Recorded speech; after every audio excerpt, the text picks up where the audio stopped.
السلام علیکم بچوں، آج ہم ایک اور شعری صنف، اس سے پہلے ہم نے کئی اصناف پڑھی ہیں، آج ایک اور ہم صنف پڑھ رہے ہیں۔ یہ ایک شعری صنف ہے، اس کا نام ہے مرثیہ نگاری۔ مرثیہ رسا سے بنا ہے، یعنی مرثیہ جو ہے یہ رسا سے مشتق ہے، لیا گیا ہے۔ مشتق کا مطلب ہو گیا رسا سے لیا گیا ہے۔ رسا کے معنی ہیں رونے اور ماتم کے، لیکن اردو میں مرثیہ صرف اس نظم کو کہا جاتا ہے۔ اردو ادب میں مرثیہ اس نظم کو کہتے ہیں جس میں حضرت امام حسین رضی اللہ تعالیٰ اور دیگر شہدائے کربلا وہ ہوئے جو کربلا کے میدان میں شہید ہوئے کی شہادت کا ذکر کیا جائے۔ یعنی اصل میں مرثیہ، اردو زبان میں مرثیہ اس نظم کو کہتے ہیں جس میں حضرت امام حسین اور ان کے جو ساتھی جتنے بھی وہ اس کے شہادت میں شامل تھے لوگ، وہ کربلا کے میدان میں جنہوں نے جنگ کی تھی، وہ شہید ہوئے تھے، ان کا ذکر ہو، اسی کو مرثیہ کہتے ہیں۔ دوسرے لوگوں کی موت پر کہی جانے والی نظموں کو شخصی مرثیہ کہا جاتا ہے۔ اگر اس کے علاوہ میدان کربلا کے علاوہ جو لوگ شہید ہوئے ہیں، ان لوگوں کی موت پر جو مرثیہ لکھا جاتا ہے اس کو شخصی مرثیہ کہا جاتا ہے۔ مرثیہ ابتدا میں عربی فارسی میں لکھا گیا۔ پہلے مرثیہ کس زبان میں لکھا جاتا تھا؟ عربی اور فارسی میں، عربی زبان میں۔ بعد میں فارسی شعراء نے بھی مذہبی عقیدت کی بنا پر مرثیہ نگاری شروع کی۔ پہلے عربی زبان میں لکھا جاتا تھا مرثیہ، اس کے بعد فارسی شعراء جو تھے، یعنی فارسی کے ادب کے شاعر جو تھے، انہوں نے بھی مذہبی عقیدت کی بنا پر مرثیہ نگاری شروع کی، مرثیہ لکھنا شروع کیا۔ اردو زبان میں سب سے زیادہ مرثیہ دکن میں لکھا گیا۔ اردو ادب میں، اردو زبان میں سب سے زیادہ مرثیے کہاں لکھے گئے؟ دکن میں۔ سب سے پہلا مرثیہ گو ملا وجی تھا، یعنی ملا وجی جو تھے وہ اردو کے پہلے مرثیہ گو شاعر تھے۔ مرثیہ کی کوئی شکل متعین نہیں، کوئی حیت اس کی نہیں ہے مرثیہ کی۔ مرثیے 3، 4، 5 اور 6 مصروں کے بندوں کی شکل میں بھی نظم کیے گئے ہیں، یعنی بندوں کی شکل میں ہوتے ہیں۔ اس میں 4 مصرے بھی ہوتے ہیں، 5 مصرے بھی ہوتے ہیں اور 6 مصرے بھی ہوتے ہیں نظم۔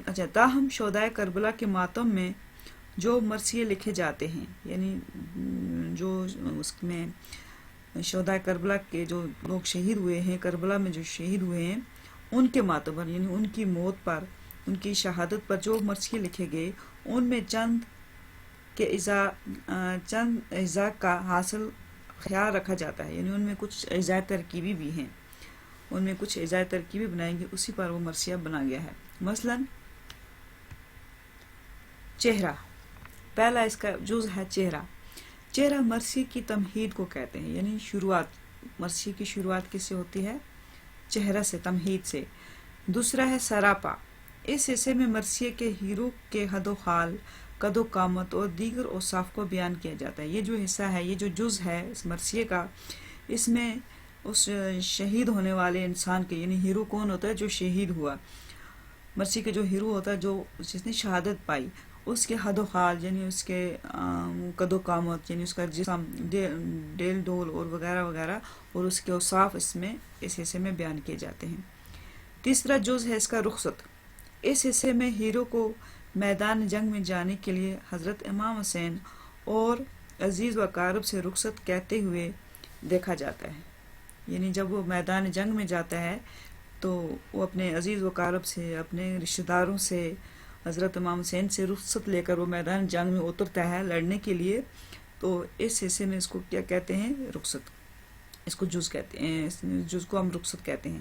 اور چوتھا ہے آمد، اس حصے میں ہیرو کے گھوڑے پر سوار ہو کر شان و شوکت کے ساتھ میدان جنگ میں آنے کی منظر کشی کی جاتی ہے۔ یعنی اس حصے میں، اس جز میں کیا ہوتا ہے؟ جب وہ ہیرو جو ہوتا ہے، یعنی جو شہادت پاتا ہے، وہ میدان میں جب حاضر ہوتا ہے گھوڑے پر سوار ہو کر، اور بڑی شان و شوکت کے ساتھ وہ میدان جنگ میں آتا ہے، اور اسی کی منظر کشی کی جاتی ہے، یعنی اسی کی تصویر کھینچی جاتی ہے اس جز میں۔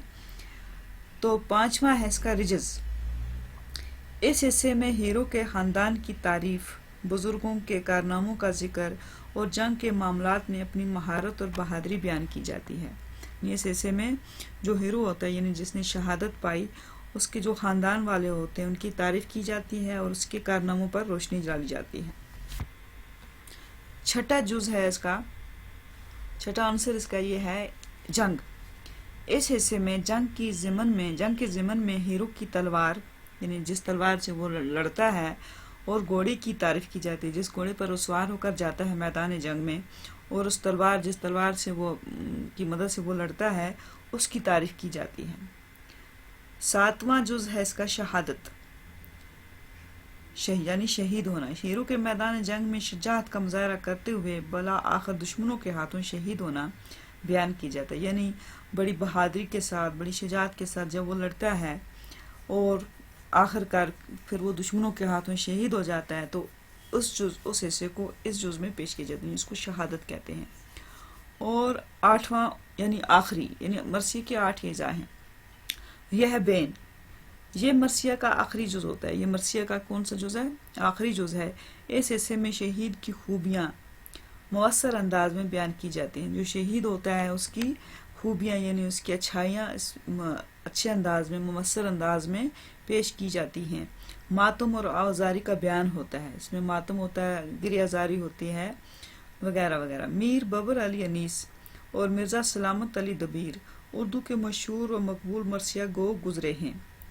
انہوں نے مرثیہ کے اجزاء ترکیبی کا خاص خیال رکھا ہے تاہم یہ ضروری نہیں کہ ہر ایک مرثیہ میں ان کے اجزاء ترکیبی کا التزام ہو. یعنی ہر ایک مرثیہ میں یہ اجزاء نہیں ہوتے ہیں. زیادہ تر ان اجزاء کا ذکر کس میں ہوتا ہے؟ یہ اجزاء کس میں شامل ہوتے ہیں؟ اس مرثیے پر جو شہدائے کربلا پر لکھے جاتے ہیں انہی میں یہ اجزاء ہوتے ہیں. چلو شکریہ.